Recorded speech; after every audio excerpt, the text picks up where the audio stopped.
second down. Andy Dalton has hit 3 separate targets.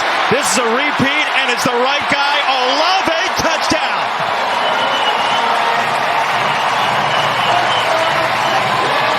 You're going to see him on the top side. He's going to try to take away the inside. Nice break, but he's right back outside. He knew he had him on the top side. He kept him on his top end shoulder.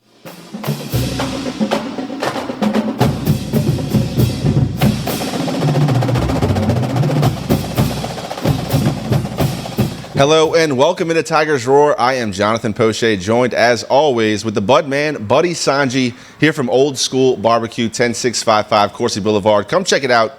Great prices, great food, a great atmosphere to bring your whole family. In fact, we have Piper and Cohen in the back today.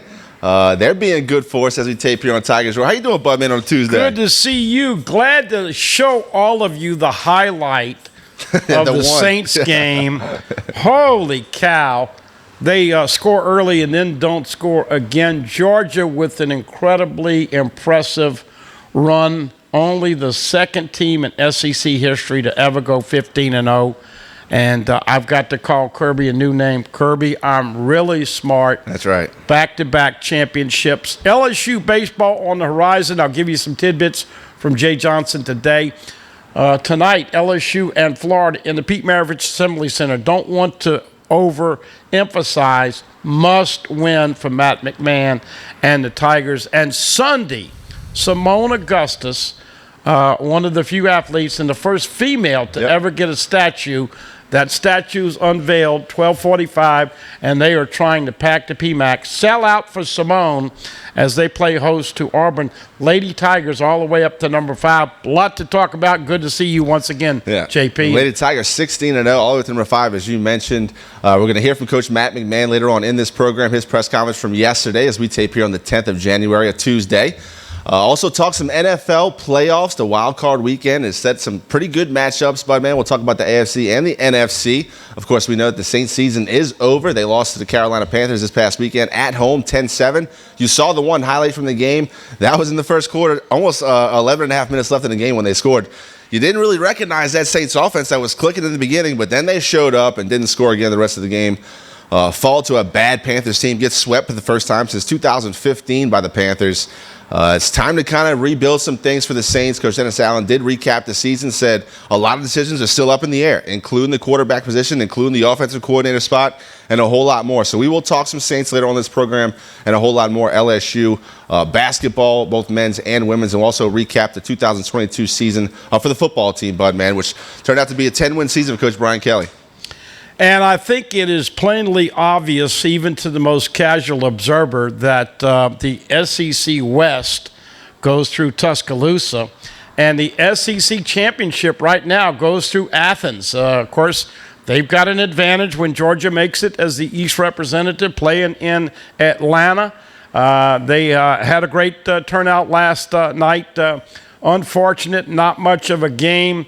Look, Pete Cardelli came on today and talked about Stetson Bennett, and he was just phenomenal.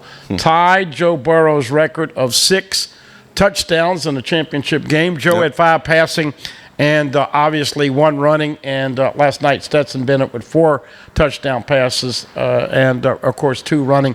But, look, let's give Kirby and those guys a lot of credit. They were vulnerable against Ohio State. But the great thing about Brian Kelly and LSU, for you fans, you have a coach that wanted to come and compete in this league. So he embraces that challenge. And what he was able to do in year 1 is just scratching the surface. But now, you know Bama, if they solve their quarterback spot next year, is going to be really good. And you know Georgia, with a very easy schedule, non-conference and SEC, they are in a position to compete for 3 in a row. So probably 2 years away. We'll talk about transfer portal, all the things that LSU's been working on, but they are going to have more players, and I think that's what you do in year 2. You build depth, and you somehow juggle, JP, that quarterback situation, because as we know, you've got 4 alphas that will be out there for spring ball.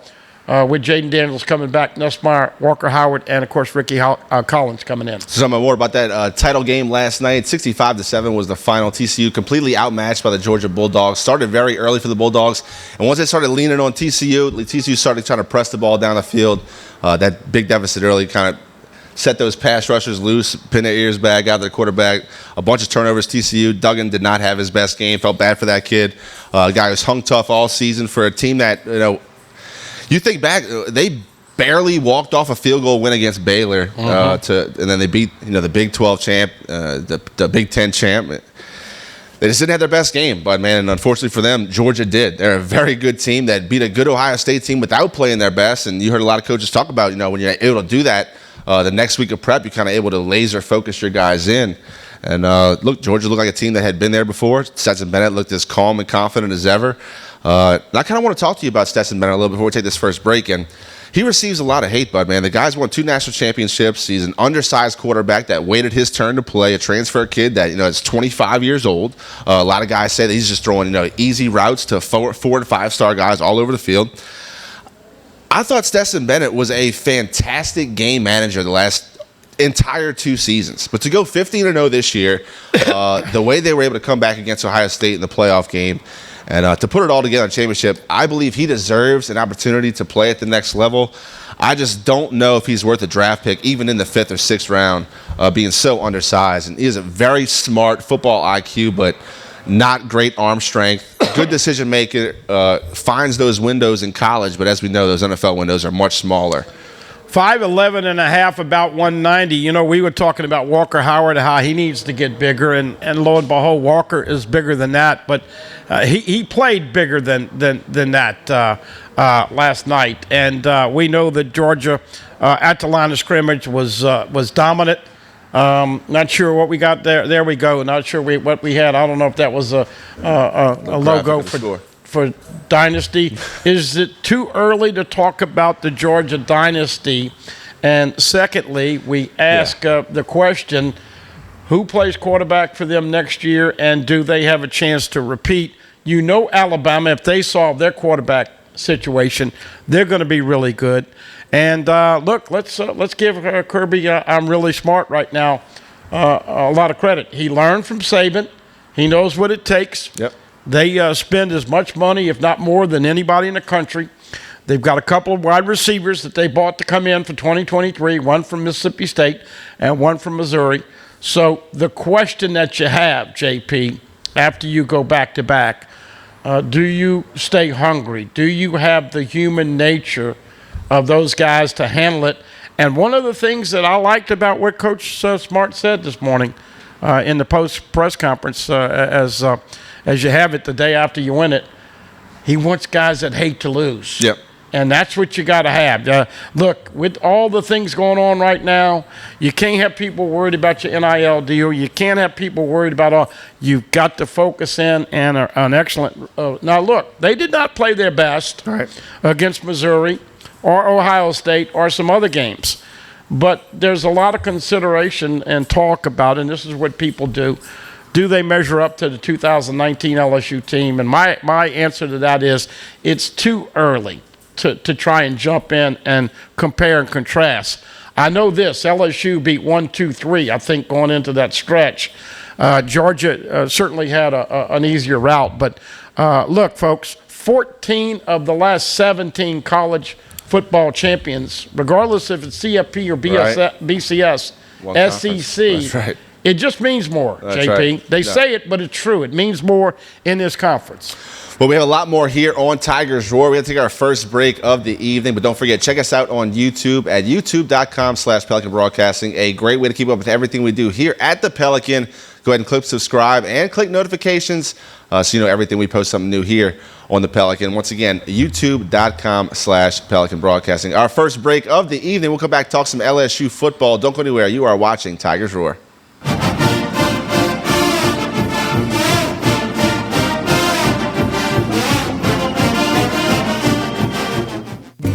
Hi, I am Dr. Farrell Frugier Jr., and I am a general dentist at Frugier Family Dentistry.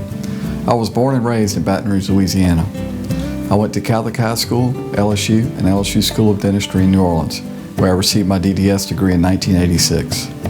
I always have and will continue to be committed to continuing my education, to invest in technology which makes the diagnosis and delivery of dentistry more thorough, more comfortable, and more aesthetically pleasing.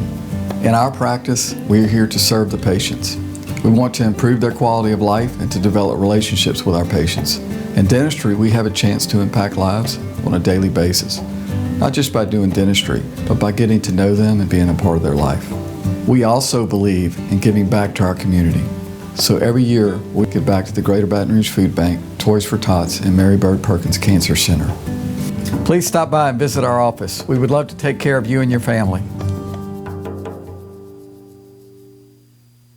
Visit Treads & Care Tire Company's new location on Hooper Road in Central. Locally owned for over 50 years, Treads & Care is known for quality automotive repair and top-notch customer service. I'd like to invite you to come out and see us at our new location in Central.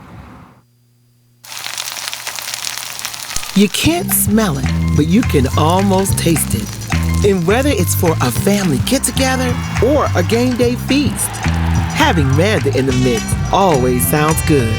For 3 generations, their quality meats and original seasonings have made Manda a Louisiana legend and made their family sausage Louisiana's family sausage. Manda Fine Meats. The flavor says it all. The biggest sale of the year is happening right now during Happy Honda Days at Team Honda. For a limited time, make no payments for 90 days on every new Honda. That's right, you choose and make no payments for 90 days at Louisiana's #1 Honda dealer, Team Honda on Segan Lane.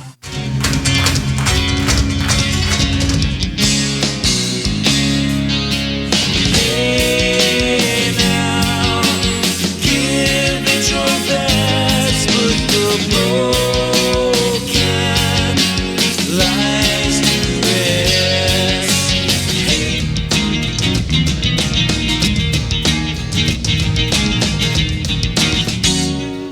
Look up to the skies, I see desire in your eyes, but you can't keep it in your heart. 'Cause misery loves company. 'Cause misery loves company. Cold and hungry like a dog in the street. I get a raw deal every one.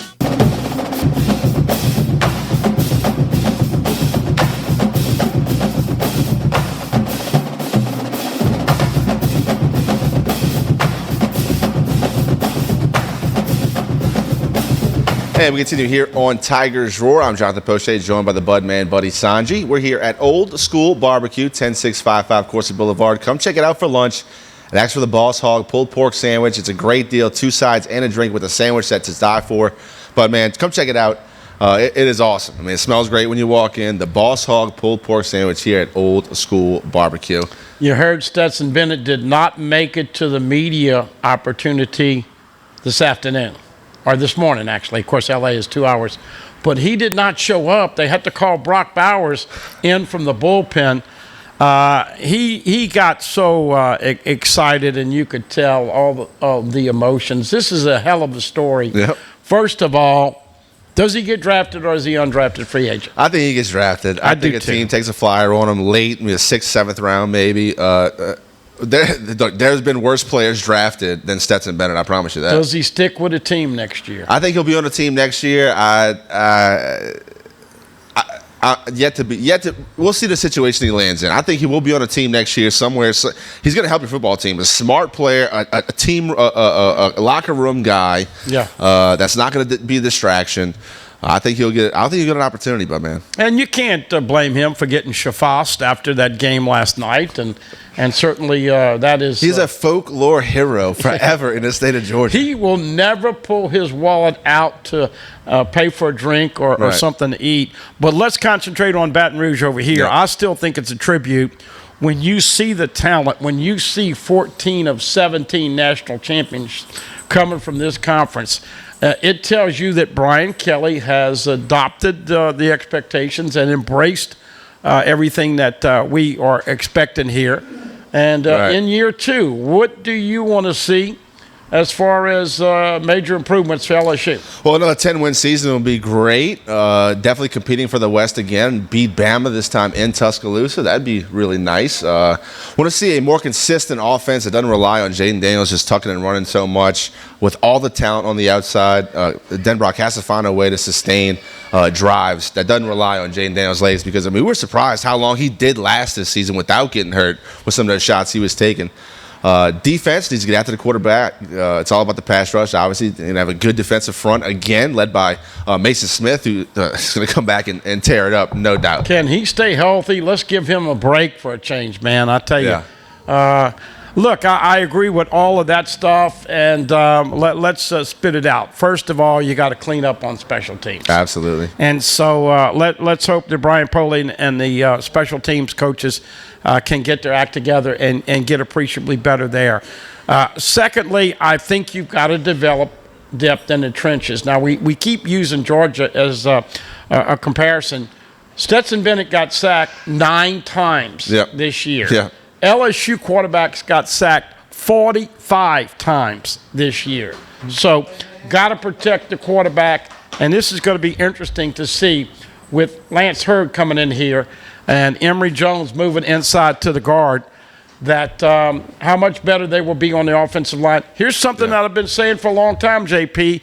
LSU's got to get a guy at running back that is a difference maker and can take it to the house. Man, did you see that backup running back coming in for Georgia and the way he had fresh legs? Yep. So you got to get more talent and more explosion at running back. You know tight ends are coming in. 3 coming in. You already have 2 with Monster Mash and Mason Taylor. And we know that this is going to be a juggle with the quarterback.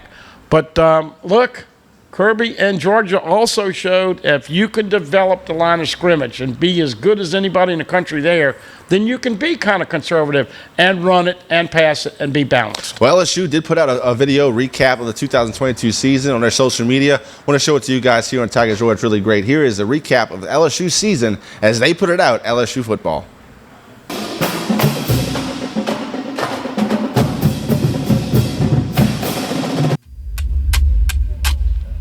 You got to judge in terms of where you are right now and understand that we've got to continue to build the workload necessary for us to be prepared to play in the conditions that we're going to be hit with, okay? So we have worked too hard to get to this point.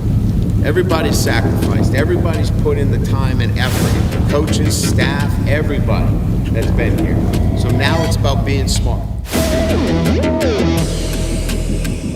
Dropped immediately and caught at midfield by Brian Thomas. Major Burns able to get out there on the left side at the 15-yard line by Greg Brooks. So we touch that win bar and we go through. That is unacceptable other than you give everything you got. Everything when you put that jersey on. That's what it is when you play for LSU football. The football at the 20-yard line. The Tigers jump on it, and it is LSU football. 3rd and 7. Steps up in the pocket. Now decides to tuck and run up the middle of the field. Cuts it to the numbers, to the 10. 5 on. Touchdown. Fighting Tigers. Gray has it tipped and intercepted. Taken away by LSU. Micah Baskerville all the way into the golden zone.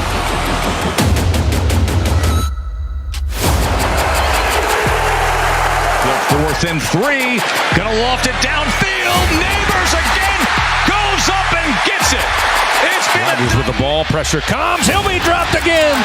This time Harold Perkins Jr. with his first sack as a Tiger. Bounces off a defender into the end zone.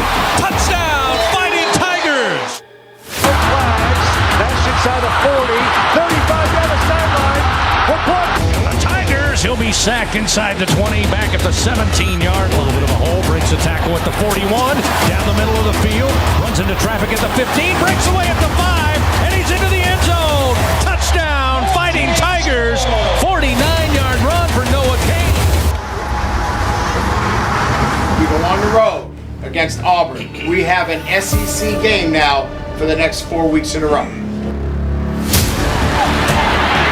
To his left, and the Tigers bring him down at the 25-yard line. Coming over, Scott fumbles the football, picked up by the Tigers. Daniels out of the backfield, Emery, and skybound inside the 5 for a 1st and goal. Now from the 10. Jet motion. Coy Moore looking to pass. And it's intercepted. Harold Perkins. Can you believe that? 11. Emery somehow did that. Daniels on third down. Slant. The right. Williams in the backfield. Gets the carry. Bullets his way into the end zone. Touchdown. Fighting Tigers. The line to do the things necessary to be a winner, the line is short. And you got to ask yourself that question. What are you willing to do? Waits on the snap. Now gets it to Williams. Williams hit behind the line and breaks free. Left side. 35, 40. Still upright. Across midfield. Breaks loose. Far side. Looked like somebody was in the neutral zone. There's a flag. Free play. Daniels airs it out near side. Looking for Jenkins. Caught at the 15-yard line. Far side. He's into the end zone. Touchdown. Fighting Tigers. Short, quick pass to Taylor. Taylor broke a tackle. Taylor down the sideline. Listening to everybody around here that when it's Alabama week, we kind of rise to the level of our competition. That's bull, by the way. We don't rise to the level of our competition. We rise to the level of our preparation. How we prepare determines how we play. October is for pretenders. November is for pretenders.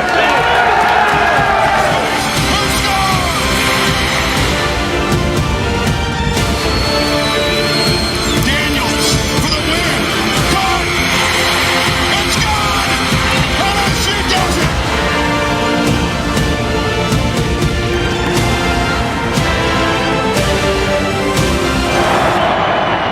Right, Perkins giving chase, and he brings him down at the 39-yard line. A cold and rainy night as we gather for one last time inside this legendary stadium on hallowed ground for the final home game of 2022. Down he goes. All E.K. Inside the 10, the 5.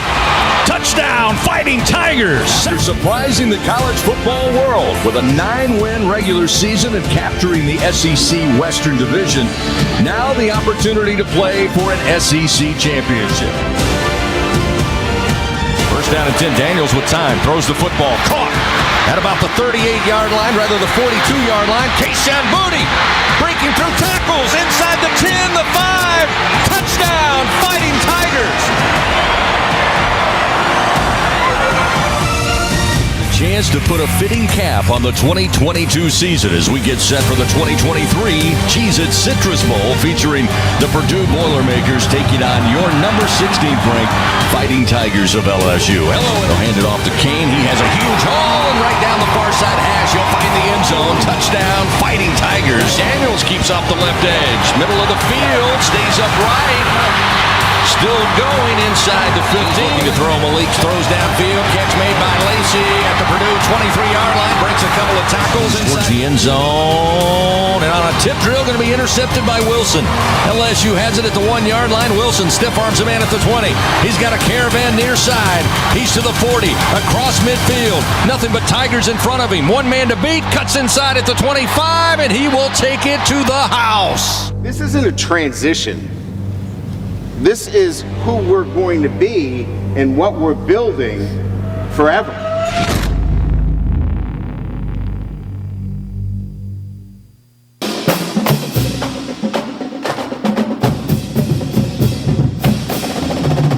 All right, that was a really great video LSU social media put out. Recapping the 2022-23 season. A lot of highlights, Bud, man. Exciting play both on offense and defense. A lot of true freshmen stepped up this season. A lot to be excited about moving forward for LSU.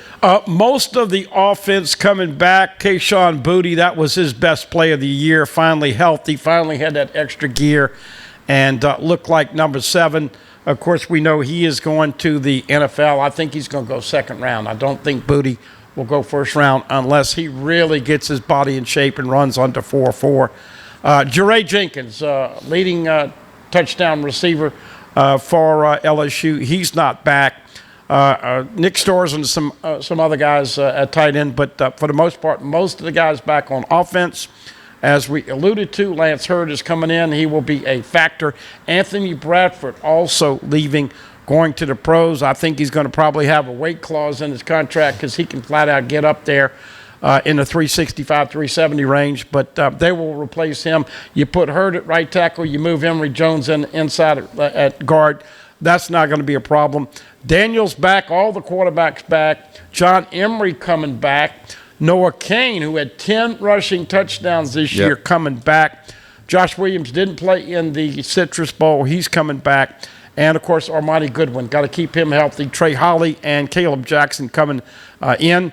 Defensive line, most of the guys they have coming in for depth through the transfer portal.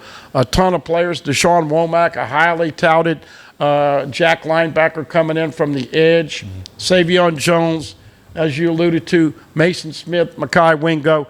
Got to find some linebackers. Denver Harris and all those corners. They brought in Deuce Chestnut. You got to love his name, and others for depth at corner.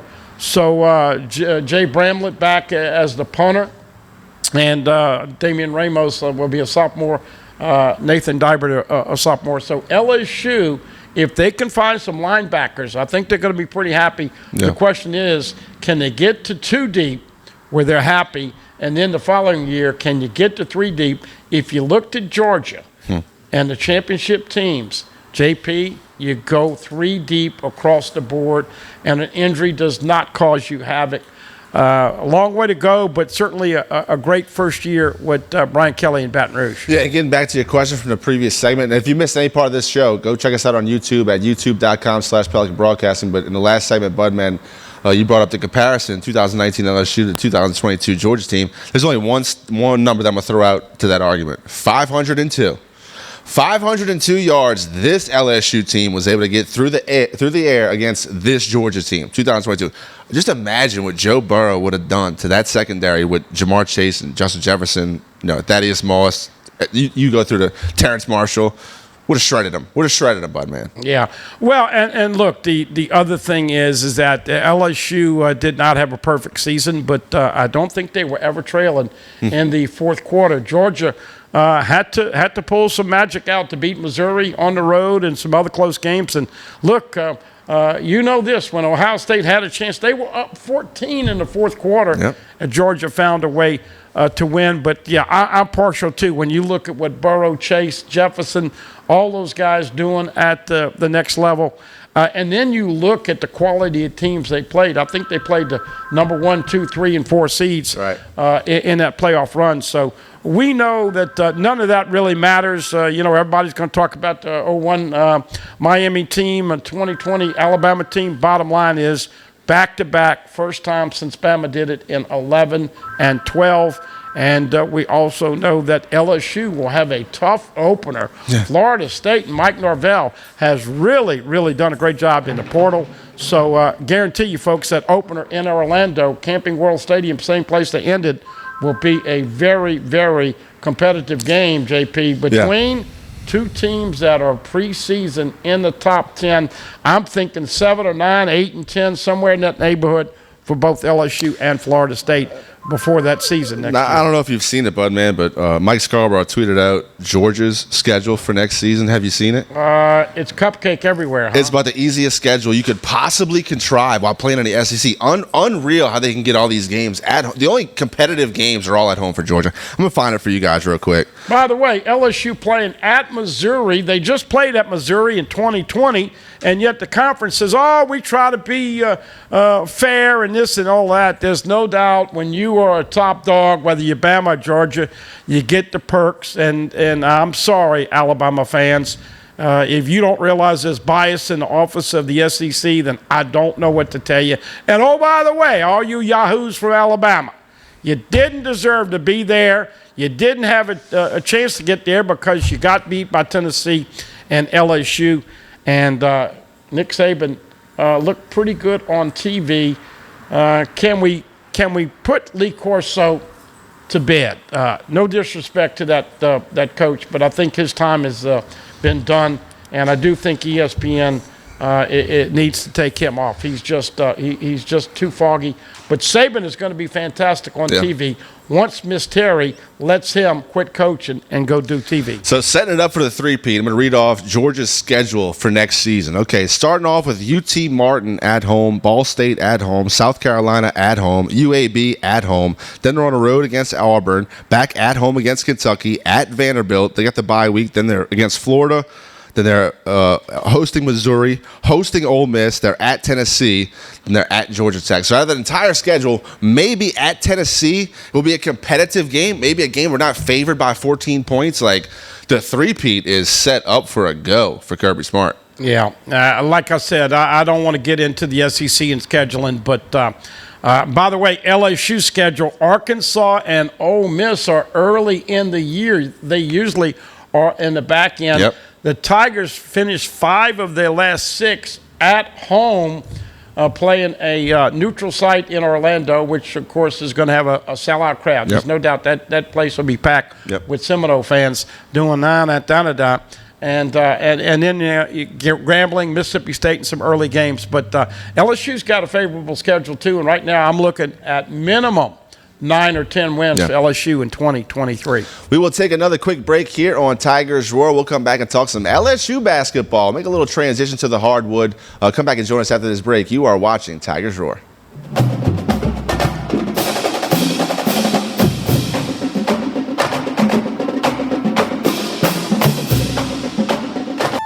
Tremonti's has meat. Tremonti's has seafood. Tremonti's has much more. Tailgating and home gating platters. Huge wine and liquor selection. Beer and all the spices you need. Chairman Reserve and Wagyu meats. Ribeye rolls, shrimp rolls, kebabs. 20 flavors of sausage for the grill. Daily lunch specials and game processing. On-site catering also available. Good meat ain't cheap and cheap meat ain't good. Visit Tremonti's.com. The season of inspiration is the perfect time to discover the enhanced Mazda CX-5, named a 2022 IIHS Safety Pick Plus Award winner, its highest safety award honor. Choose from over 45 CX-5s available at Baton Rouge's Mazda dealer, Team Mazda on Airline. Hey everybody, I'm Kevin Gallagher. This is Roy Fletcher. We hope you'll join us for Fletch Nation, especially if you like talking politics. Man, come and join us. We'll give you the information, and then we'll give you the context. And by the way, we'll give you fun, too. Lots of fun. We hit the local races, the state. We even look at what's going on all across America. And by the way, this space is available. If you'd like to talk about advertising, send your emails to Roy Fletcher at royfletcher.com and join us every week here on the Pelican for Fletch Nation. Caught spiders.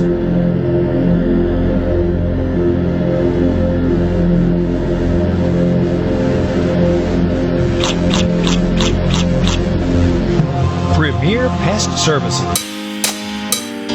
Every great story starts with the rush of thrilling gaming action. Handcrafted flavors, eager to please. Getaways for some well-deserved me time. And rewards worth bragging about. If it's a story worth telling, it starts at La Berge Baton Rouge. What's your story? Live and play on the fairway at Greystone Golf and Country Club, a serene, challenging golf destination located in Denham Springs. For tee times and membership opportunities, go to GreystoneCountryClub.com. Treads & Care Tire Company announces its new location on Hooper Road in Central. Locally owned for 50 years, Treads & Care is known for quality automotive repair with top-notch customer service. Treads & Care offers the convenience of shuttle service and pickup and delivery of your vehicle. You can also enjoy the comfortable customer area, complete with workstations, high-speed internet, and a complimentary coffee bar. I'd like to invite you to come out and see us at our new location in Central. Treads & Care, the tires you need and the service you want.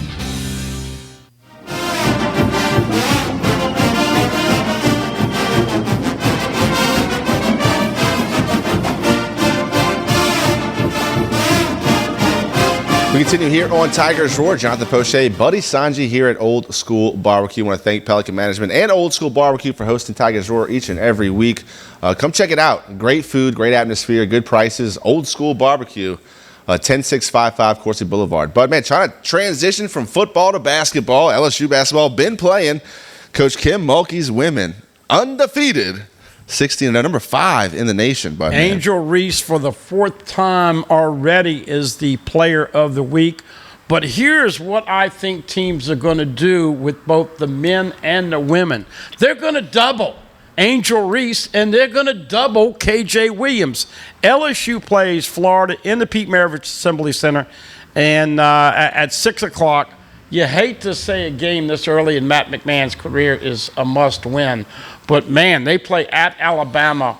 It's tough. Tough stretch. This Saturday. That's almost a assured loss there. LSU never plays well there. Right. They've got some big games at home next week, including Tennessee, who's playing really well. Yep. So in case you don't realize it, folks, he needs you out there. Back to the comment about the Lady Tigers. One thing that you got to love about Kim Mulkey, she is old school. And if you don't bring your A game and bring your focus, she's going to sit you right down on the bench. She did that. But 16-0, that is the greatest start in the history of LSU women's program. Once again, sellout for Simone. Yep. This Sunday, Simone, the statue unveiled at 12:45, game against Auburn, number 5. But I don't know how much you've seen with Angel Reese. She is seamless. She gets it, doesn't put it on the floor, gets it and shoots it. I think they're going to probably double her, and so LSU is going to have to make some outside shots. On the flip side with the men, oh, my goodness, they went to A&M and they laid an egg. Yep. So we've got some tape for you. But Matt McMahon, I think the one thing that people missed, JP, they missed the ferocious, crazy behavior of Will Wade on the sidelines.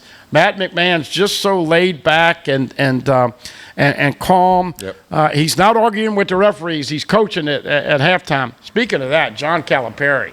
Holy cow. Who's fallen off more? Jimbo Fisher for A&M in football or John Calipari with Kentucky basketball? That being said, got to get the W, and I got LSU beating Florida by 5 tonight if they make free throws down the stretch. Yeah, Coach Matt McMahon's team sits at 12-3, 1-2 in the SEC. A couple tough road tests in Kentucky and Texas A&M. You'll hear from Coach Matt McMahon in just a minute, but he said that the game against A&M was the first time he felt his team didn't give themselves an opportunity to win. It was the turnovers, the rebounding, it all wasn't good enough to compete. But going back to that Kentucky game, the first time going one-on-one with Coach Cal in the SEC, I thought LSU was right there at the end. If they'd have made a couple stops right there towards closeout time, 74-71, it's a 3-point game. Yeah. And KJ Williams, stud. That kid is going to be a star for LSU basketball. If you haven't had a chance to watch a lot of basketball, this is a fun team to watch with Hannibal, the point guard. He's good getting it to the rim. I like how he's built, stocky, thick, and can drive on guys. Look, KJ Williams can't do it all, though. Got to find a couple more shooters, I believe, on the team. Do have a pretty good defense, and they're athletic to run the floor, but Coach Matt McMahon, I've been impressed, but, man, this is a team that they had to be completely rebuilt. I mean, if you check the roster for LSU like 3-4 months ago, there was 0 people on the team. Adam Miller comes back. He's starting to find his stroke a little bit. Went, I think, 10 for 21 the last 2 games, 3-point line. He's got to get more involved for sure, but talented team that just to kind of figure out how to work with each other, I think. And look, all those guards that do all that senseless, nonsensical dribbling, I've seen enough of that. Whether Cam Hayes now has played pretty well. Justice Hill is struggling right now. Trey Hannibal is a guy that was taking it to the hoop and was fantastic. Now he's taking it to the hoop, picking up his dribble and trying to pass. That hadn't worked. KJ Williams had 1 touch in the first 8 minutes against A&M. Look, I'm not trying to tell Matt McMahon how to coach, but are you kidding me? He's the freaking stud. Get him the basketball, and if you come back and now continue to jack up these ridiculous threes, you're going to sit. So want to see more passing. Of course, we know Derek Fountain from Mississippi State's done a good job. They don't have enough bigs, and so I want to see them get the ball to KJ Williams. And, oh, by the way, Florida's got that big 7-foot-plus guy tonight. The key there, get him in foul trouble. But KJ Williams, without a doubt, the most valuable player on this basketball team right now. Get him the basketball and get him his touches every night. Well, here is head coach of the men's basketball team, Matt McMahon, here on Tiger Shore.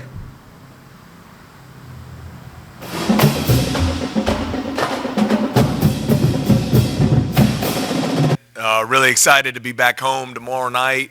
I got a really talented Florida team coming to town.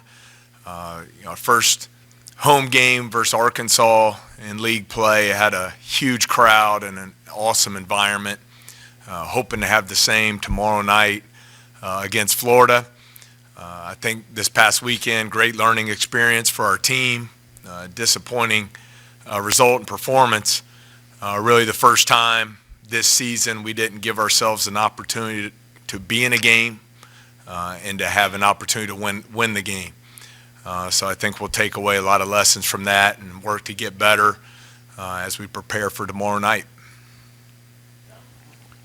Matt, not trying to beat a dead horse, but you were very disappointed after the game with the rebounding, especially in the paint points. But when you start to look at the rebounding, you said you had to find some answers. Do you use analytics, eyeballs, your coaching staff? What kind of goes into that? It's a little bit of everything, Sheldon. At the end of the day, though, we got to get the job done. I mean, when the ball's up there on the glass, we got to find a way to be physical in our box outs and relentless in our pursuit of the basketball. And that's positions 1 through 5, and we got to do it together as a team. Yeah, I mean, you guys seem to play so much better offensively when things are kind of, I wouldn't say running through KJ, but when he's a focal point of the offense. Just, I know two of the last 3 games, he's, I think, 6 or 7 shots. Just what's the emphasis there on trying to get him more involved here as conference play moves along? Well, I think obviously is very important for us, his ability to score not only in the post but on the perimeter.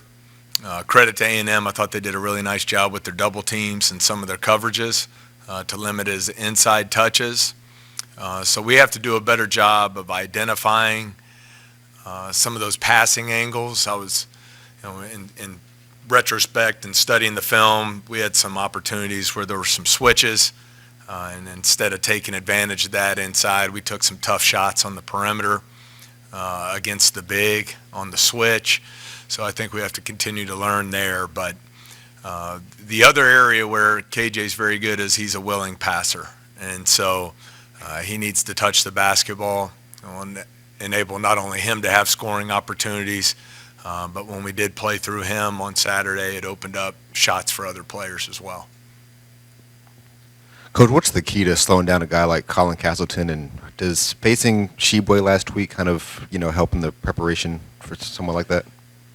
I'm not sure on the second part of the question, but the first, he's one of the top front court players in all of college basketball, one of the best two-way players, regardless of position, as far as his ability to impact the game, both offensively and defensively. So I think, they've done a nice job with him and stretching his game. Not only is he effective down in the post, but they play through him in the elbows, and he's done a nice job in some of their dribble handoff action. So you have to be prepared to guard all of that. And then the area where he makes a huge impact on the game clearly is his ability to impact the rim. Defensively, he does a great job protecting there and making it difficult on you to score.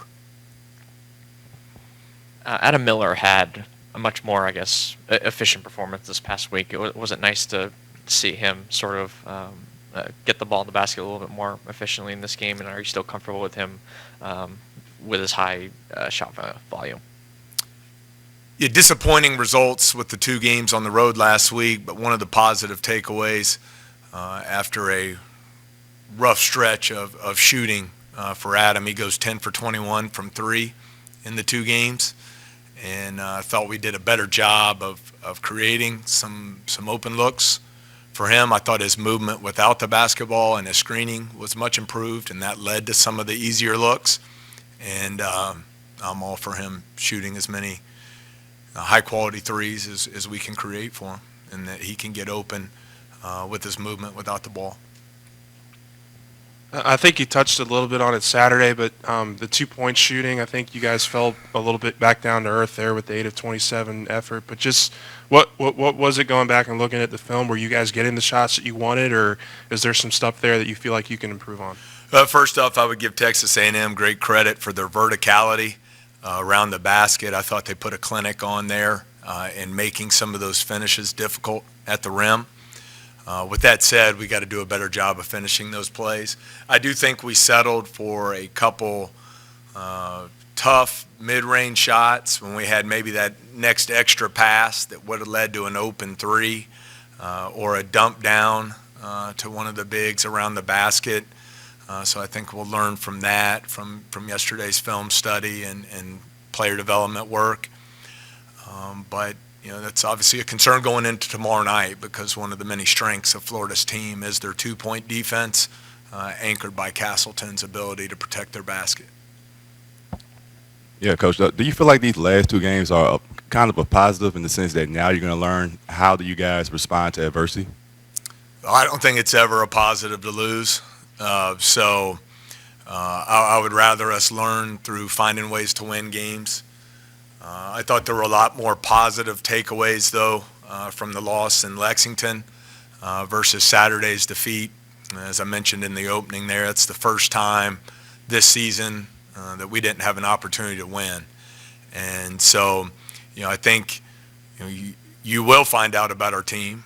I think I'd rather find out, though, when we win the game. But I expect we'll have a great response.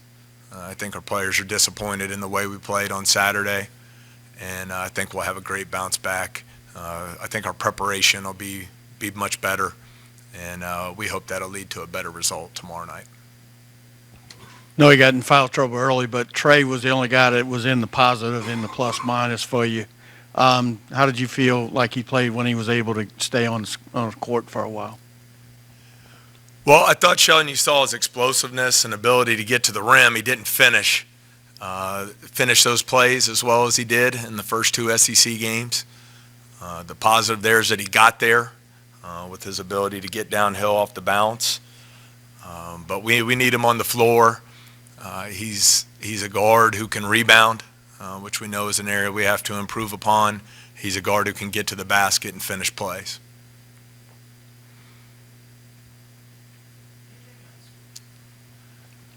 Sorry, I hate to be the negative Nelly here, but just the turnovers, I guess, I think that was really the first time in conference play we'd seen you guys kind of struggle with that. A lot of them just looked just kind of like mistakes and not really bad basketball plays, but just what did you see, I guess, with the turnovers? I think it comes back to Glenn, the first time this year we didn't give ourselves an opportunity to win. You look at the first two SEC games, average 9 turnovers a game. We turned it over 15 times Saturday in a fairly low possession game. So essentially about 1 out of every 5 trips down the floor we turned it over. And that's not a very good formula for us. The disappointing ones are the careless passes against the soft pressure. But then some of the teaching ones, we made a couple drives where we did our job. We drew 2 defenders. Those are opportunities to play off 2 feet and hit the open man. We charged on a couple of those, and those are plays we need to learn from.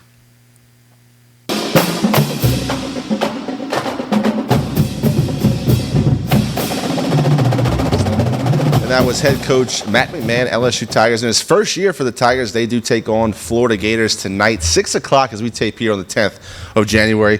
Florida also has a new coach this season, Bud Mann and Todd Golden. Mm-hmm. So what did LSU have to do to get off the schneid and get back into that win column against the Gators? Well, as we said in the last segment, you got to feed your stars, and that means KJ Williams has got to get more looks. By the way, he is the highest rated three-point shooter for LSU. He's been shooting 49% or thereabouts. Look, you mentioned it. Adam Miller, ace. When Ace was not making any threes, I texted with the girlfriend's oldest grandson and said, Ace Hardware. But Adam Ace Miller, when he's finally letting the game come down, he's got a beautiful stroke. Yep. He just lets it happen. But you got to get better guard play. Justice Hill has been struggling a little bit. And, look, this is makeshift lineup. Jalen Reed is a true freshman at 6'10", but did not play well. So got to get bench scoring. Got to not turn it over. Feed your stars and make free throws down the stretch. I'm picking LSU by 5 tonight. But don't go to the house and bet any Coca-Colas on it. Another quick break. We'll come back and put a bow on this episode of Tigers Roar. Don't go anywhere. We'll come back and talk some NFL playoff picture. Playoffs? You're watching Tigers Roar.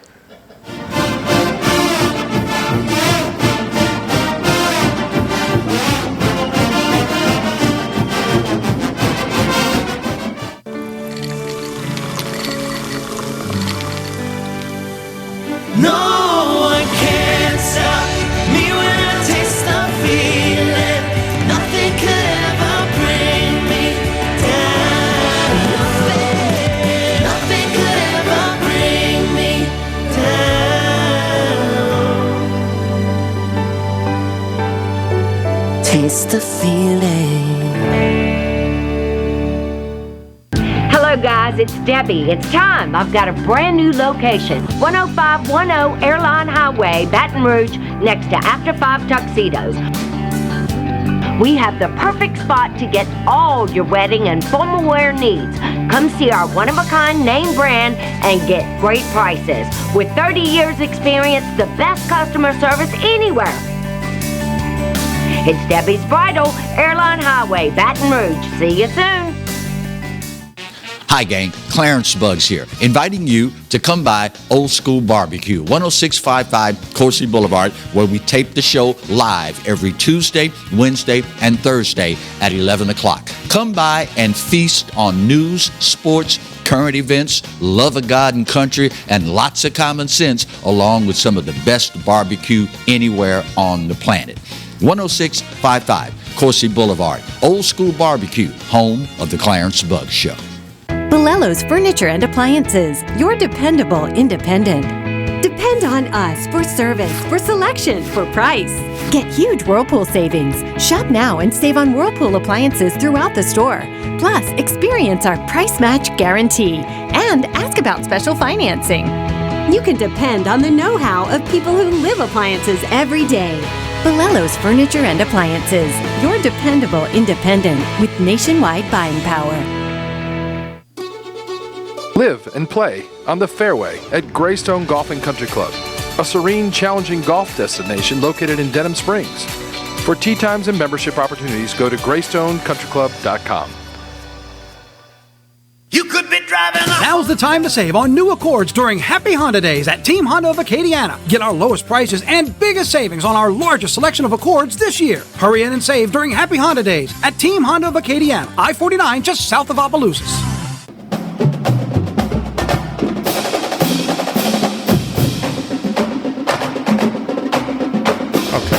We continue here on Tigers Roar. Don't forget, check us out on YouTube at youtube.com/Pelican Broadcasting. Click subscribe and go ahead and click the notifications button too, so you get notified every time we post something new there. youtube.com/Pelican Broadcasting. But man, talk some NFL. The Saints won't be there, but there will be playoff games played this weekend.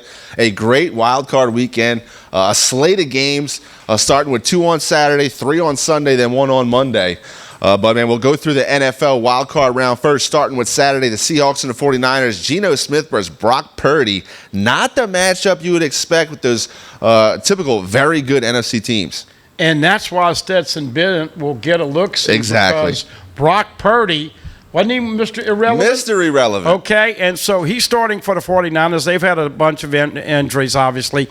Seattle, let's give Geno a lot of credit. Ton of credit. He has had a ton of success this year. Yep. Pete Carroll, I don't think he'll ever live down what he did in the Super Bowl when he had New England right there and didn't give it to Mr. Skittles. But that being said, you got to like the 49ers in that game at home. Moving to the later game on Saturday, the Chargers versus the Jaguars. The Jaguars got in the very last minute with a big win, the last game of the season. Trevor Lawrence versus a guy that they're already kind of anointing to be the future of the quarterbacks in Bear. So it's a guy that you're already anointed to be the guy. And Trevor Lawrence, I mean, how bad was Urban Meyer to make Trevor Lawrence look that bad? You get Doug Peterson as a new head coach. He's starting to do some things, starting to look like a competent NFL quarterback.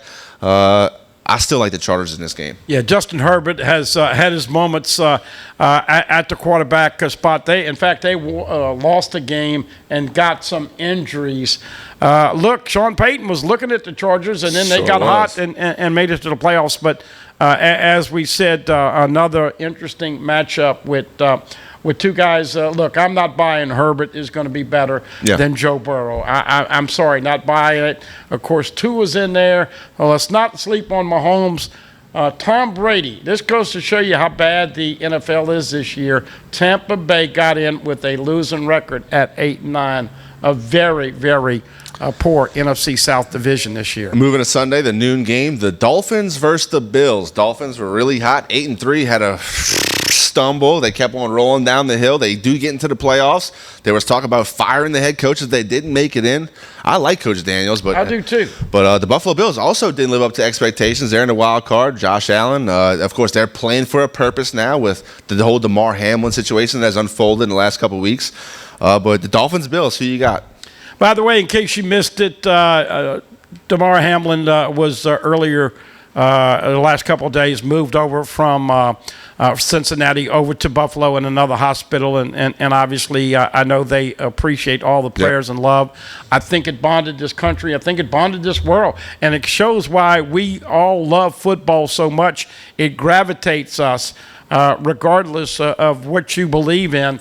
That being said, I like Buffalo. If they can get the way they played earlier in the year and get on a little hot streak, they will be tough this year. Yeah, Tua's going to have to find Tyreek Hill and Jaden Waddle for them to have any kind of chance. I'm also taking Buffalo up in Buffalo. Moving to the later game, Sunday 3:30 game, the Giants versus the Vikings. The Vikings had a very good record, but ugly wins the whole year. Of course, that Justin Jefferson catch against the Bills was the catch of the year. He had an outstanding season. I'm taking the Vikings, my man. Who you got? Taking the Vikings, but I will say the last couple of games they have minimized Justin Jefferson. Of course, there was a lot of smack talk against the corner at Green Bay, and they shut him down. But, got to give Jets the football where he can make something happen. Only problem is Kirk Cousins is very iffy. When he's good and on, he's good, but he's had some bad days as well. Sunday night game, 7:15 game, the Ravens versus the Bengals. Joey B, Jamar Chase and those Bengals. I'm taking the Bengals against the Ravens. 3 times they have played. This is the 3rd game they played. Lamar Jackson expected to get back. I still like Joey B and the Bengals. They feel slighted the way the NFL handled the wild card situation after the traumatic situation with Cincy and Buffalo. Yeah, and then, of course, the Monday night game, the NFC, the Cowboys versus the Buccaneers. Tom Brady makes it back. He wins the NFC South, which was a terrible division this season. We all know that because we watched the Saints.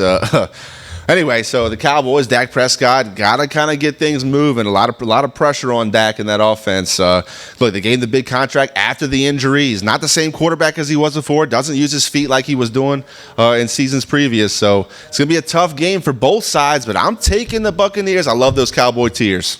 Yeah, no, Mama, don't let your sons grow up to be Cowboys or Cowboys fans. Just kidding for my Cowboy friends there. I like Tom Brady. He's the only 45-year-old quarterback I've ever seen that can do a decent job, but certainly neither one of these teams are playing great right now. We certainly appreciate you watching this episode of Tigers Roar. If you missed anything in this program or any programs in the past, go check us out on YouTube at youtube.com/Pelican Broadcasting. For everyone here associated with the Pelican, for our floor director, Marty, for everybody in the truck, Alan A.T., for the Bud Man, Buddy Songy, I am Jonathan Poche. We certainly appreciate you watching this episode of Tigers Roar. We certainly appreciate you tuning in all college football season. Hope you continue to watch us during the basketball season. See you, everybody.